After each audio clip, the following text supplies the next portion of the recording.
Hola, ¿qué tal? Bienvenidos. Yo soy Agustina Blanco, periodista y representante del área de comunicación social de la Fundación Libre. Estamos con Horacio Giusto Baudagna, cofundador de la Fundación Libre y también columnista de opinión de diversos medios nacionales e internacionales. ¿Cómo estás, Horacio? Bienvenido. Muy bien, hola Agustina, ¿cómo estás? Muy bien, muchas gracias por haber accedido a esta entrevista. Gracias a vos por invitarnos.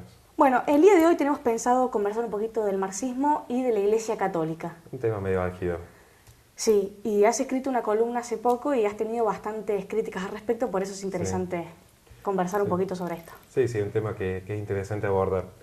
Sobre todo porque desde hace un tiempo, los que estamos dentro de la Iglesia, hemos notado que cada vez es más redundante el ataque en contra de nuestros valores y en contra de la institución misma. ¿Cómo se plantea este fenómeno o cómo lo analizamos en América Latina? Encontramos como principal precursor las cartas que escribe Gramsci desde la cárcel.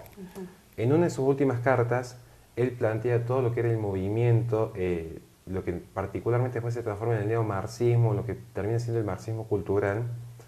Él dice que justamente la lucha armada ya no iba a proliferar. Él vio que el confrontamiento bélico, el confrontamiento hostil, la gente lo tomaba como una resistencia que ya deseaba apartarse de ese camino de hostigamiento o de violencia. Se dio cuenta que la única forma en la cual podían hacerse fuertes esos valores comunistas era a través de la cultura y particularmente desde las instituciones. Gramsci, a diferencia de la escuela en Frankfurt que hace más hincapié en la cuestión del arte o el lenguaje, Gramsci sí sostiene que hay que infiltrarse dentro de las instituciones, porque son las instituciones las que sostenían el sistema europeo o el sistema americano en su caso, para mantener la visión capitalista firme. Entonces, en una de sus últimas cartas, él dice que el último enemigo que le queda al comunismo es justamente el instituto de la Iglesia Católica y la familia, que es ahí donde había que infiltrarse y ahí donde había que golpear, porque era el bastión que quedaba en Occidente como refuerzo para evitar la intromisión del comunismo en esta parte del mundo. Sí, la familia es básicamente donde te educas en primera instancia, donde tus padres te inculcan todos los valores que vas a seguir a lo largo de la vida, entonces por eso es tan importante. Lógicamente, la familia es el centro de vida, ya lo plantea Santo Tomás de Aquino en adelante. La familia es la primera institución en la cual uno se empieza a formar, la primera parte de la vida uno la desarrolla en familia. Y aparte, la familia siempre es el núcleo que uno lo protege, ese núcleo intermediario de toda amenaza externa. Si yo hago desaparecer a la familia, lo único que queda es el individuo totalmente aislado, solo, desprotegido de la barbarie del Estado que puede intrometerse en cualquier aspecto de mi vida personal. Entonces, si yo hoy veo un enfrentamiento que viene el Estado en contra mío, siempre tener a mi familia por detrás para protegerme, para cuidarme y a su vez para que yo me pueda reproducir y mantener mi estirpe medianamente unida. ¿Qué herramienta de defensa podría tener yo ante el Estado si no fuera por mi familia? Entonces no es casual que justamente lo que busca el gramscismo es eliminar toda barrera que impida al individuo enfrentarse al Estado o desobedecer al Estado en algún punto. Ahora, sí, la Iglesia Católica es una institución que resguarda otra institución más pequeña que es la familia. Entonces, ¿por qué se ataca tanto? Por esto que está diciendo y... Aparte tiene que ver, nosotros como lo hemos entendido también, el matrimonio, por tomar un ejemplo puntual, el matrimonio, que antes era una suerte de contrato cuando existían los cristianos primitivos, se consolida como sacramento en el Concilio de Trento. Estamos hablando del año 1533. Desde entonces, la familia ha sido el núcleo destinado exclusivamente a la educación y formación en valores del niño. O sea, la primera sociabilización que tiene el niño es siempre a través de su familia. Si yo quiero imponer una nueva escala de valores, como está sucediendo en el posmodernismo, si yo quiero imponer una visión relativista de la moral, sería difícil que desde el Estado lo haga si hay una familia consolidada y firme que desde chico le están diciendo, mira, esto está bien y esto está mal. Si yo quiero de repente a una persona que fue bien educada en familia, decirle desde otras instituciones como los medios de comunicación o el gobierno, es todo relativo, sería difícil que de grande yo le logre cambiar la mentalidad. Entonces lo que busca justamente el gramscismo es decir, bueno, destruyamos todos estos artífices para que nosotros impongamos nuestra verdad relativizando todas las demás verdades que existen en Occidente. Es por eso que en las marchas feministas de Ni Una Menos, tanto en Argentina como en otros países, podemos ver grafitis dibujados como, por ejemplo, muerte a la Iglesia Católica y algún otro que es Iglesia, quiten de nuestros ovarios vuestros rosarios. ¿Qué significan todas estas cosas y todas estas agresiones? Bueno, para nosotros el comunismo en cualquiera de sus versiones siempre ha sido violento. El comunismo intrínsecamente es violento, es perverso en sí mismo. Entonces, lo que nosotros vemos acá en estas cuestiones de la pragmática, de la vida política cotidiana, cuando se hacen estas marchas de Ni Una Menos o los encuentros nacionales de mujeres donde más se plasma, es una cuestión muy redundante en contra de atacar los valores cristianos. Porque el pensamiento europeo, el pensamiento americano, el pensamiento occidental se consolida con dos grandes pilares. La idea del capitalismo, o sea, esa forma de producción, de decir, bueno, yo compito, yo hago mérito, yo progreso por mis propios medios sin depender de los demás y sin afectar la libertad de los demás, y los valores cristianos, como es la solidaridad libre, es decir, yo ayudo a mi prójimo porque me nace, por una cuestión moral, no porque se me es impuesto. Entonces, esta forma de construir el sujeto occidental, obviamente que genera un rechazo impresionante a las formas colectivistas o totalitarias de Oriente, o del marxismo mismo, como se quiso implementar en su momento en Europa. Fijémonos que en Europa el marxismo nunca llegó a sentarse, se termina sentando en Rusia, en China, y vimos los resultados devastadores con los millones de muertes que se ocasionaban por la violencia misma que imponen.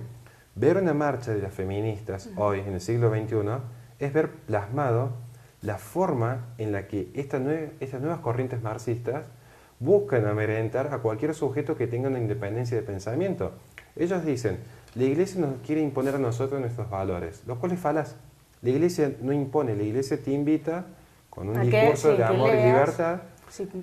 La Iglesia esencialmente sería una doctrina, o sea, te invita a que vos compartas, que si te quieres sumar, adherir, si estás en contra, no vas. En cambio, las feministas, a falta de fundamentos, van imponiendo por la fuerza. Ellas van y atacan a cualquiera, sea mujer o varón, porque acá tiene una doble moral bastante interesante para analizar. Ellas dicen, acá hay que respetar a las mujeres, pero si hay una mujer que es católica, que de repente se opuso al aborto, son atacadas, pero violentamente, con golpes físicamente ya. Y esto está registrado ya. En cualquier canal de YouTube uno lo puede encontrar a esto. Bueno, Horacio, pero acá hay una cuestión que es inminente, que no podemos negar, y que es la cuestión de los sacerdotes que han abusado de menores de edad, de niños, de niñas, actualmente, anteriormente. No vamos a dar ningún nombre porque hay causas que están abiertas, pero seguramente el televidente, cuando mencionamos esto, se les viene a la cabeza algún nombre de algún sacerdote conocido que está lidiando con estas cuestiones en la justicia. ¿Qué podemos decir a este respecto? Porque no podemos negarlo y es una realidad. Sin lugar a dudas que no se niega esa realidad. Te lo digo como miembro en una fundación contra el abuso sexual infantil. Quien comete un abuso padece una patología, que es la perversión. Entonces, quien es perverso puede ser perverso tanto como cura, como policía, como docente, como metalúrgico, en cualquier área que se desempeñe. ¿Por qué es perverso? Profesiones, no poner el acento en... Exactamente, el tema es, ¿por qué se pone el acento en la Iglesia Católica? Ahí está la cuestión de fondo. Volvemos a lo que se explicó antes. Cuando una persona quiere atacar una institución, la va a atacar por el punto más sensible, el punto más débil. Justamente han agarrado un vericueto legal, que es que la Iglesia tiene su propio procedimiento por una cuestión institucional de cómo proceder ante estos casos, y utilizan esta excusa para pegarle, eludiendo cuestiones tan fundamentales como la estadística misma. Si nosotros nos fijamos, por ejemplo, en otras religiones, cómo son los sistemas de abuso, son mucho más barbáricos, y no es por desmerecer lo que pasa dentro de la Iglesia Católica, sino justamente, es decir, ¿por qué en los medios se pone el acento cuando es un ataque contra la Iglesia? Justamente es consecuencia del gramscismo de querer acabar con los valores cristianos utilizando cuestiones muy bajas ya. O sea, son cuestiones, es decir, utilizar con fines políticos un hecho aberrante como un abuso demuestra la bajeza moral que tiene el marxismo en estas cuestiones. Y ahí vuelvo a repetir el tema de este doble discurso. Porque los mismos militantes marxistas que atacan a la Iglesia Católica por estos hechos de abusos son los mismos que después definen el pluriculturalismo o las plurinacionalidades, donde permiten que legalmente un patriarca en una tribu mapuche, por ejemplo, pueda desvirgar a todas las niñas de 12 años. Y esto es con conocimiento de causa, porque son cuestiones que son de público conocimiento. Sin embargo, ¿qué es lo que hacen? Estas cuestiones, dicen, es una cuestión cultural. Que las mujeres en Medio Oriente sean lapidadas como los homosexuales porque han sido adúlteras, ellos lo ven como una cuestión cultural que hay que respetar. Ahora, si un cura llega a cometer el ilícito, en vez de simplemente someterlo a un proceso judicial como está previsto en Argentina, hacen toda una cuestión mediática en contra de la Iglesia.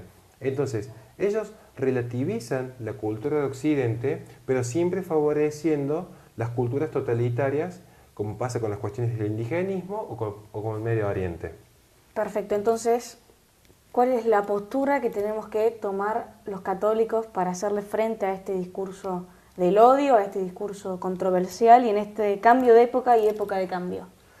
Me parece que la mejor postura sería, en primer lugar, que todos los católicos se tomaran unos minutos a la semana para empezar a formarse en lo intelectual, estar más formados en las cuestiones estadísticas. Cuando lo vienen a hablar de una cuestión de abuso sexual, tener mejor estudiadas las cuestiones. No basta solo con ir a misa. No. Hay que tener una posición más combativa. Hay que estar más formado en lo intelectual, estudiar qué es lo que es el posmodernismo, qué es Foucault, qué es lo que es Gramsci, qué es lo que es Heidegger. Empezar a ver todos estos autores que de a poco han ido socavando los valores cristianos en Occidente. Y también hay que empezar a tratar de estar un poco más unidos entre los sectores que somos opositores al comunismo. Yo lo he visto particularmente con los sectores más libertarios. Ellos son constantes también en su discurso en atacar a la Iglesia. Curiosamente, cuando ellos hablan que hay que separar Iglesia de Estado, se olvida que esta premisa que la plantea Thomas Jefferson es lo que dijo, que la Iglesia tiene que ser libre de predicar. Justamente, tiene que impulsarse la libertad religiosa dentro del Estado. No que el Estado se convierta en una religión secular que socave las demás. Entonces, en este punto hay que empezar a decir cuál es el enemigo en común que tenemos. Y es el embate totalitario del comunismo. Entonces, ¿cómo hacemos para favorecer la libertad? Permitamos la libertad religiosa, permitamos que proliferen los colegios privados, que proliferen los colegios católicos y dejemos de atacar el último bastión que le queda a Occidente en cuanto a valores. Bueno, de hecho la Constitución Nacional Argentina dice que en Argentina tiene que haber y hay libertad de culto. Debería haberlo. El tema es que particularmente hoy también Argentina, en base a toda esta movida respecto a la ideología de género, es el mismo Estado que empieza a tomar una posición política que en su ontología va en contra justamente de los valores católicos y los fundantes de este país. Exactamente, todo por ser políticamente correctos. Exactamente, por tener miedo a oponerse a una mayoría progresista hegemónica que ha cooptado los medios de comunicación y la opinión pública en los últimos 10 años. Muchísimas gracias, Horacio, por haber venido. No, muchas gracias a vos por invitarnos. Te vamos a volver a invitar. Esto ha sido el encuentro de hoy. Hemos conversado sobre la Iglesia Católica, sobre los libertarios, sobre las marchas de las feministas y diversas cuestiones. Y bueno, los invitamos a que nos sintonicen en una próxima entrevista. Muchas gracias. Mi nombre es Agustina Blanco y ahí estuvimos conversando con Horacio Giusto Baudogna, cofundador de la Fundación Libre. Muchas gracias. Muchas gracias.